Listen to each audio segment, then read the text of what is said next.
Marcus reporting. Came the familiar voice over the comm.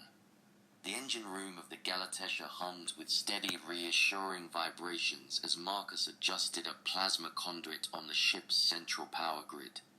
A seasoned engineer, Marcus had spent more time keeping ships like this running than he cared to admit. Yet, Zil 6 was different. This mission had the kind of intrigue that even he, with his usually detached demeanor, couldn't ignore. The observation deck. The ship's crew gathered around wide, translucent panels displaying a live view of the planet below. Marcus, having finished his rounds, joined them, wiping his hands on a rag. "Still looks like a marble in a child's collection," one of the scientists quipped, nodding toward the vivid greens, browns, and blues of Zil 6. "Yeah, if the child decided to mix in some uranium," another replied. The central display highlighted the glowing veins of radioactive zones, starkly visible even from orbit. Marcus smirked as he leaned against the console. "What's the fascination with the hot zone? Half the sensors fried just trying to get a proper scan of that place." "It's not just the heat or the radiation," said Dr. Callan, a biologist on the team. She was crouched over a portable monitor, her brow furrowed with fascination. "Life is thriving down there. We've seen extremophiles before, but nothing like this. Entire ecosystems feeding off radiation and geothermal energy. It's unprecedented. And dangerous," chimed in Officer Reyes, standing with arms crossed. "That's why any landing teams are going in armed.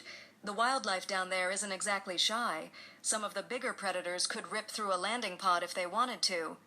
Callan sighed, brushing a strand of hair from her face. "Yes, because what this planet needs is more guns." Marcus tuned out their bickering as his gaze lingered on a different part of the planet's surface.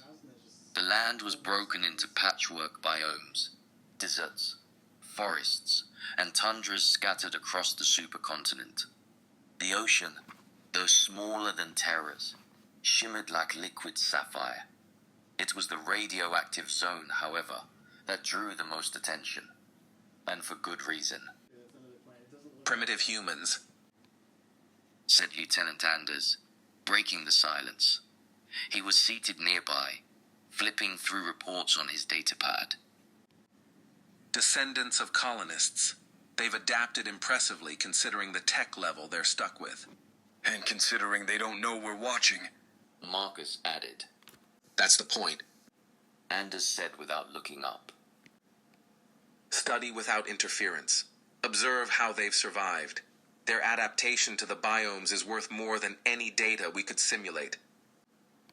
"And the radioactive jungle?" Marcus asked.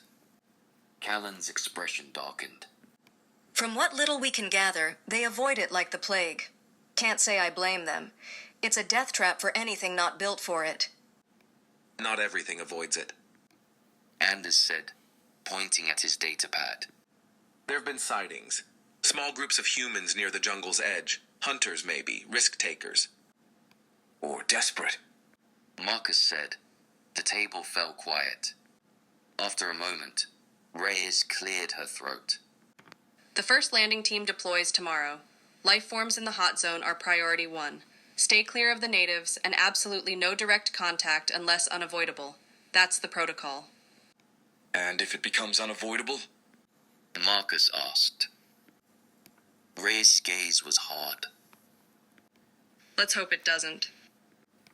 As the crew dispersed, Marcus lingered, his eyes drawn back to the glowing jungle. He couldn't shake the feeling that something down there was watching back.